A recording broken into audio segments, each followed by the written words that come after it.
Hello and welcome to another edition of Jets Mailbag. I'm your host, Jeane Coakley, and I am joined by my co-host for this and every episode, Mr. Connor Hughes. Hey, Connor, how you doing? I'm doing well, Jeane. This is the first time that you and I think, are in the studio at the same time. I think, like here at SNY, it's very rare. This is a very, very rare occasion. So we're doing this show, then we're going to do Jets game plan. So I'm excited. This is this is double dose of Connor and Jeane. I'm pumped for it. I know, and obviously, why not? Because the Jets shocked the world this week on Tuesday at the trade deadline, sending Sauce Gardner to the Colts, Quinnen Williams to the Cowboys, Breece Hall and Jermaine Johnson staying in New York after they're rumored to be traded before the deadline. So, Connor, it's a big thing that we're in the studio together. So let's just get to these questions, okay? Yeah, well, it's crazy because it was such a weird 1-2 punch with that trades because the Sauce one was completely out of left field. The one I benefit was shocked. the one benefit of consistent turnover from the Jets is that all of these people that you spend a couple years getting to know, they end up going and working elsewhere. And everyone hears a little something, and everyone hears rumors, and everyone hears rumblings, and it's your job to piece through the rumors and rumblings to figure out where the truth lies in it all. And you hear some crazy rumors that turn out to not be true. You hear some crazy rumors that turn out to be true. The Quinnen Williams being on the trade block and the Jets' willingness to move on from Quinnen Williams, Jeane, I first heard rumblings of that dating back to week 1, week 2 when I was in Dallas covering the Giants-Cowboys game. So, I mean, that was around. That wasn't too much of a shock. The Sauce Gardner trade, no one I spoke to, agent level, coach level, executive level, anyone level, no one saw that coming. It was viewed as a complete – I don't know if people could pull that one off in Madden. So that one was absolutely a shocker, especially when it came down. I mean, like little backstory, and then we'll get into these questions. Zach Rosenblatt was the one, co-host of JFD. He was the one that texted me the tweet, and he goes, he must be busting you-know-what, like texted me Sauce's tweet about goodbye New York. I was like, dude, they just signed him 4 months ago. Why would they trade him? That's ridiculous. Was not ridiculous because 30 seconds later, the Rappaport tweet came in. So pretty wild to say the least. It was crazy. I was actually at a play date and someone texted me. It was like, holy cow. And I was like, I got to go. Quinnen Williams was being traded because that's what I thought it was, like you said. And then like 2 first-round picks, Sauce Gardner to the Colts. And I was like, wait, what? Yeah. Shocking. All right, let's get to these fans' questions. First one, we had a doubleheader, 2-for-1 package deal, okay? Okay. Why not 2 first-round picks? Might as well start with 2 double questions. There you go. All right, this one comes from Steve A. The Jets have a long history of missing at quarterback. Do you think they should wait to draft a quarterback until Arch Manning comes out? Yeah. If they are going to miss, I take my chances on 3 generations of QBs and that pedigree. Now, second one by Art Vandelee. With no surefire blue chip quarterback in the 26th draft, does it make sense to just sign another vet and load up on picks to get the quarterback in 27? Or do they have to take a shot at QB in 26 to offer fans some glimmer of hope instead of another, quote, tank year? So, all right, first guy, Arch Manning. What do you think? Well, I'll answer it this way, Jeane, is that, we went through the Trevor Lawrence class, where Trevor Lawrence was the can't-miss of all can't-miss quarterbacks, the best prospect since Andrew Luck. Trevor Lawrence isn't a bad quarterback, but he hasn't lived up to those expectations. Caleb Williams was so ridiculoly, unbelievably talented. And if you look at the players that were drafted in the first round there within the first 3 picks of him, May, and Jaden Daniels, he looks like he's 3 out of 3, maybe even lower than that when you loop in how J.J. McCarthy looked a week ago and Penix is developing and all that stuff. So in my opinion, and this is actually forged by what's happened, this answers the second question as well, and this is forged a bit by what's happened with the Jets' crosstown rival Giants. When you find a quarterback that you evaluate and you love, you take them. Yes. If there is not a quarterback that you evaluate and love in 2026, don't. If there is a quarterback that you evaluate and love in 2007, do it. If there's none in either class, then you go the veteran route and you try to find somebody that can work like Sam Darnold did, or maybe you orchestrate an interesting trade for a quarterback that eventually becomes available because the Jets do have all of this cash of draft picks to be able to trade for somebody. But Jackson Dart was a quarterback that just about every single person I talked to believed he was a second-round talent who was going to get overdrafted because this was a very, very weak quarterback class after Cam Ward. There weren't a lot of people that loved Shedeur Sanders, so Jackson Dart kind of found himself up in there. his work ethic and his personality and all that stuff was first round level, but the talent just wasn't there. Brian Daboll evaluated this guy, and Brian Daboll fell in love with him, and Brian Daboll believed that this was no doubt a franchise quarterback, so much so that he actually preferred drafting Jackson Dart over Abdul Carter. That's how much he believed in this player. Joe Schoen, the general manager, didn't believe in Jackson Dart that much. There were plenty of people within the front office that didn't believe in Jackson Dart that much, but Daboll did. The Giants took him, and you've seen the conviction that Daboll had play out, where Dart very much looks like a player who, while he is still limited somewhat with arm talent, he doesn't have the Josh Allen arm or the Cam Ward arm or the Patrick Mahomes arm. He looks very much like a franchise quarterback. The guy's playing really, really good football despite there being nothing around him. So the Jets have employed people, Tanner Engstrand, Darren Muji, their front office, their coaching staff, that they believe in. They trust their evaluation. So when one of these guys falls in love with a quarterback, you take him. Doesn't matter what class. But if you don't have that conviction, don't force it. Because I think that's what the Jets did a little bit with Zach Wilson, is they forced it, and you saw what ended up happening. All right, well, we got another twofer. We're going to stick with the quarterback situation because, as you know, the Jets and these questions like to talk about quarterbacks. Yeah. This guy comes from iGlue. He has a lot of O's, so I wanted to enunciate it. Do you think the Jets would consider trading their picks for an established quarterback like the Rams did with Matt Stafford rather than drafting one? There might be a surprise QB on the trade block. And then the second one, this is from Mike Brown. Muji the real deal? How likely are they to use some of this capital to get a player like Joe Burrow? There always seems to be rumors and rumblings of players who are available at the quarterback position that you don't expect. I know the hot name right now is Kyler Murray because he's essentially been benched in Arizona. They want to turn things over to Jacoby Brissett. Things operate better with Jacoby Brissett and all that stuff. But in my opinion, that's not the direction I would go. This is just my opinion. This isn't from talking to Muji, certainly not from talking to Aaron Glenn. But in my opinion, and from what I know about Kyler Murray, the concerns are not arm strength. The concerns are not accuracy. The current concerns aren't really about durability. They love his ability to maneuver within the pocket. There's work ethic concerns. There's how much does he love it concerns. There's how much time is he putting in outside of when he's supposed to be at the facility to be a premier top-tier quarterback, like you have to be a premier top-tier quarterback consistently. That's not the type of player that Glenn wants. Glenn wants the guy that is there 25 out of 24 hours a day. That's the type of player that he wants. And I don't see that as being Kyler Murray. Kyler Murray is a significantly better player than Justin Fields, but it just feels, again, like the Jets are kicking that can down the road. So if they could get Kyler Murray, say they don't like quarterbacks in 2026, and they get Kyler Murray for a third, and then you run with him for a year before really going after your franchise guy in 2027, fine. But he's not the one I would go to. At that point, don't you just keep Justin Fields, though?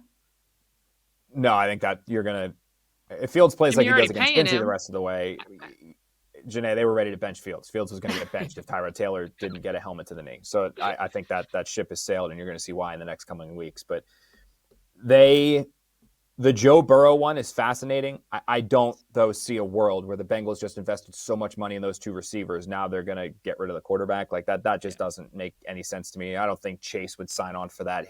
Chase is already very outspoken. I can't see him being like, oh, wait, you're trading Joe Burrow? What the hell is this kind of a thing? But I can't off the top of my head think of a quarterback that's sudden. Maybe it is Trevor Lawrence. Maybe Trevor Lawrence is a guy that suddenly shakes himself free or wants a change. But they are in a position where they could make the jump if they want to. It's just a matter of who that player is going to be. There isn't an obvious answer right now, but there usually isn't an obvious answer at this point in time, and then something shakes free or something becomes available shortly thereafter. Hell, there was rumors of Lamar Jackson leaving the Ravens before the Ravens gave him that contract extension. So there's stuff that pops up, and now the Jets with their 5 first-round picks over the next 2 years, there's no one better suited than the Jets to make a run.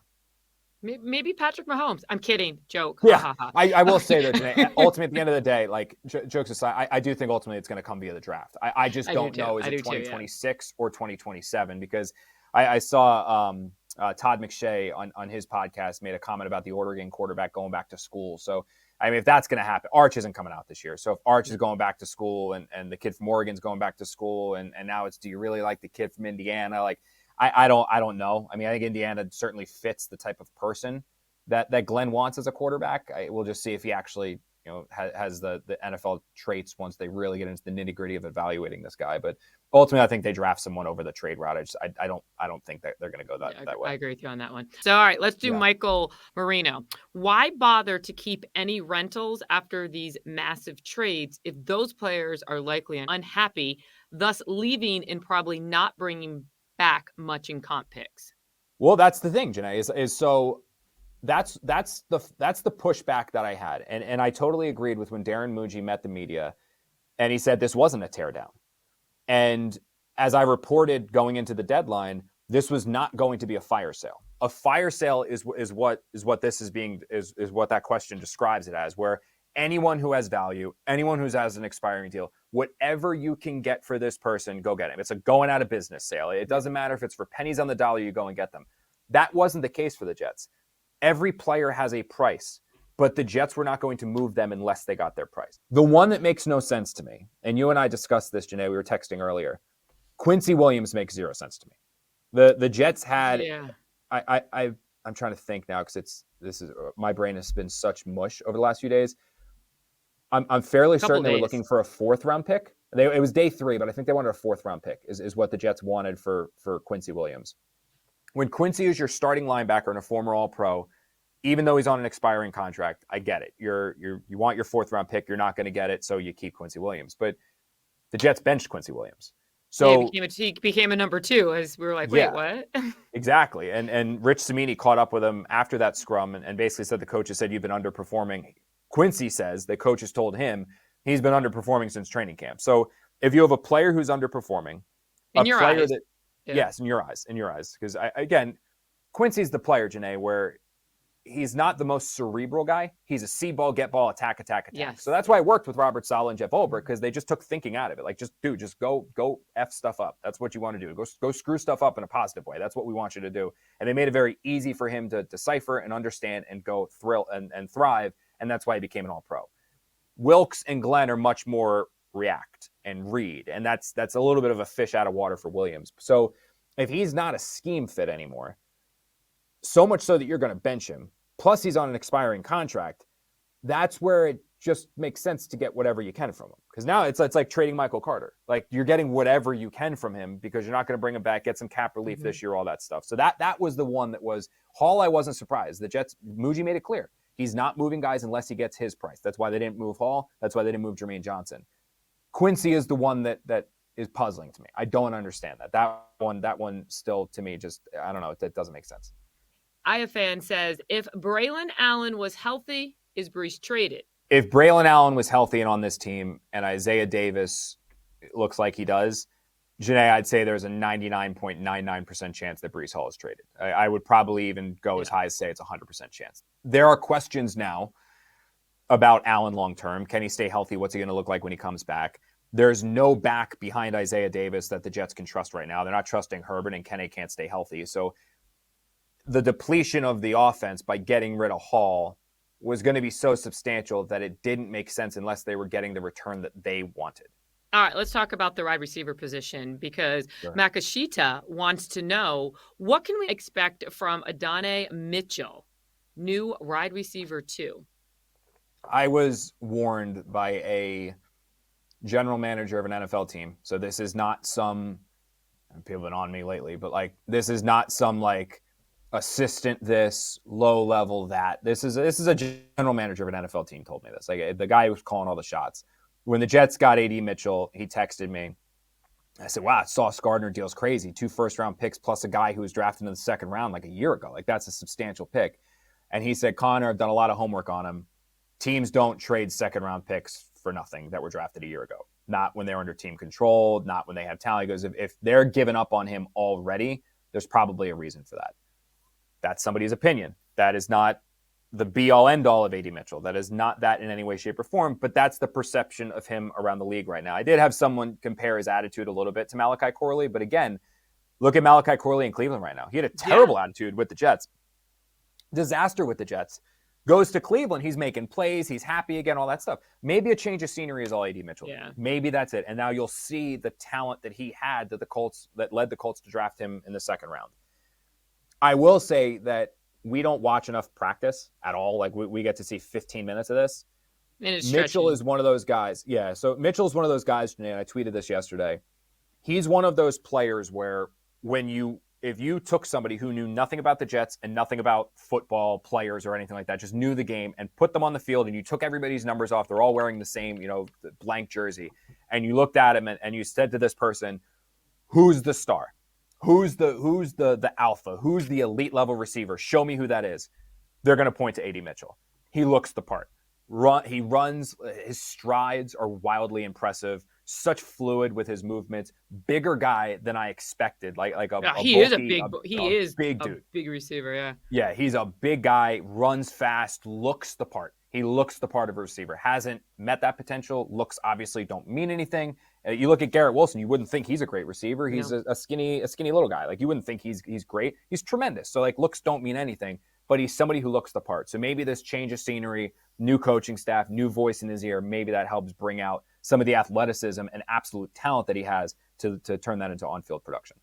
All right, good luck with this one, Connor. Okay, you ready? Because you look the part like a be nice sports reporter. I was saying a sports reporter. See, Christian Turner. What's there to even look forward to, man? Now you're gonna be a therapist. You don't look like a therapist, but there you go. I just got out of therapy today too. That's a good question. I'll have to ask. Shout out Melanie. I'm gonna have to ask her this question next time. What's there anything to look forward to? Like as we get real deep into this one. Listen, Thanksgiving's coming up. That's always a fun holiday. Yeah, I don't want to be that mean. I already got. Yeah, I'm trying not to be mean to the Jets right now. Hey, listen, they got There's the no draft. You know what? You know what's something fun to look forward to in all picks. seriousness? I got something. You made me think about this a little bit. I wish we had the dump button to like cancel out the last 10 seconds, but maybe I don't know. We do. Let's run. Let's let it run. It's called the editors. You got hope again. You have untapped, unrealized, unrecognized hope. You're on field. No, there's no young quarterback on the Jets roster right now. Like the Giants are going nowhere either, but you can every single Sunday watch a Giants game and just fixate on Jackson Dart and let yourself imagine what it's going to be like when Malik Neighbors gets back and they get other receivers or a better offensive or whatever. Like you can fixate on that. The Jets don't have that. Garrett Wilson's tremendous, but there's no other receiver there to take attention off of him, so everyone's going to kind of double him, and because they're doubling him, it's maybe not gonna... A.B. Mitchell. We just talked about that. You're not. Maybe. Your casual Jet fan isn't turning on the television to watch A.D. Mitchell. That's not happening. And the same thing with the defense now because you're absent players and Will McDonald hasn't been that great. Like I don't think there's any person on defense you're tuning in to watch. There's no person on offense right now you're tuning in to watch. It would be Garrett, but teams are going to be doubling him all day, and there's no quarterback to get him the ball. But these draft picks that the Jets have, the 2 firsts this year in the seconds, the 3 firsts next year in the seconds. These are resources that can completely and totally reset this organization in the right way. And like we were talking about before, there is still talent on this team. You have Jermaine, you have Will, you have Breece, you have Garrett, you have Braylon, you have Isaiah, you have an offensive line. You do have an environment, which we've talked about on the show before, that is perfect to drop a quarterback into. You still need to tweak things. You need to tweak the guard positions, add some other receivers. But for the most part, the Jets are like 85 to 90% of the way there to say like, and you got a lot of high draft picks now too to fix. Yes, that's what I'm saying. Like you're already 85 or 90% of the way there to say this is the perfect environment to drop a young quarterback into. And not only is it already halfway there, you have now all of these picks to go get the quarterback and continue to round out the roster, and you have like $209 million in 2 years in salary cap space to infuse the defense with talent. Like you have so much there to build this team in the right direction. So when you watch the Jets now, yeah, it's going to be a ton of losses and it's going to look ugly, but you can allow yourself to imagine what it could look like in a couple of years. And you can, maybe your Jets games you're going to watch are on Saturdays when you're watching Ohio State and you're like, wow, we could draft this guy in a couple of years, or Alabama, or whatever you're doing. Like you can watch Arch Manning and dream. Do I think the Mannings would ever let Arch Manning come to the Jets? No. But like I genuinely believe that like this is an environment where you can allow yourself to dream about what it can be. It's no longer this pipe imagination of, oh my God, we're just gonna be stuck in this forever and ever and ever. You kind of see a little bit of the core there, or at least there's talent. This isn't like when Adam Gase got fired in 2020, they were drafting Zach Wilson. You were like, holy crap, they have nothing. There's a situation there where you can see the pieces, and now you have all these other assets to add to it. So that's kind of the positive. That's what you have to look forward to. All right, and our final question. I'd be a good therapist, I think, maybe. You would be a very good therapist. Final question of the day comes from guy we both love and is one of our good friends, Andy Vasquez. Oh, God. Yeah. Wants to know, have you ever hit a hole-in-one? No. I have 2 Eagles. None Well, the natural way that you would think. I have heard that your odds would be better if you figured out how to stop hitting to the left. I do hook. That is my miss. My miss is a snap hook. That is very, very accurate. I have a flatter swing, so it's a little bit of a snap hook. But I do not have a hole in one. I came close twice. One was about 6 inches away, and on the 7th hole of Cobblestone Creek, and one was at the Jacksonville Country Club, Jack's Beach Country Club, on a road trip where I played with 3 random guys, including one who had one arm. And if he still follows me on Instagram, so shout out that guy. Jeane, he was unbelievable. He actually was going to the he was playing in tournaments with one arm. The kid drove at like 270, shot in the 70s, like unbelievable with one arm, like unbelievable. We were playing there, and we were actually on a par 3 talking about hole-in-ones, and I hit this disgusting shot that skirted out of a trap and rolled, and it was going right at the pin, and it ricocheted off the flag and went like 6 or 7 inches to the right. So that was one where I was like, oh my God, I almost got it right after we were talking about it. But no, the 2 highlights of mine are 2 Eagles.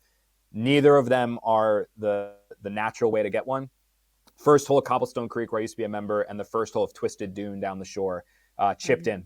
Both one was from 65 yards and one was from 80 yards. I chipped in on 2 par 5s. So that's how. Well, Andy wanted me to let you know, maybe just trying a weaker grip could help. Just a thought. Yeah, I don't think. Yeah, that's that. My grip's actually too weak. That's the big thing. But yeah, we'll say. Ask Andy how he's playing lately. Well, I will let you know. My husband has gotten a hole-in-one and actually won a car. Yeah, well, Scott's unbelievable. Scott's a freak. So, we can't. We're not gonna. We're not. I'm just saying he won a car at that hole-in-one, which is pretty cool. Yeah. But it wasn't like most cars are like. Didn't you say it was like? Oh, yeah, that's what I was gonna say. It was like a Highlander, right? Yeah, Highlander. That's it. Yeah. You get the Bentley and get the Ferrari. He got literally the Toyota Highlander. But weren't there all stipulations with it too? Like, weren't there a bunch of stipulations you had with it? Yeah, I mean, listen, it's not a free car like they say. Yeah. But still. All right, guys, thank you so much for watching this edition of Jets Mailbag. Connor and I have to go do a show now. Like we said before, we will be with you every week of the Jets 2025 season to answer your questions. Submit your questions for next week's episode on Connor's, SNY's Twitter account, or drop them in the YouTube comments below this episode. Hey, it doesn't have to be football. We got our therapist on staff now, Connor Hughes. Connor Hughes, Jeane Coakley. We will talk to you next week. Hey, send questions for Melanie if you need, all right? See you then.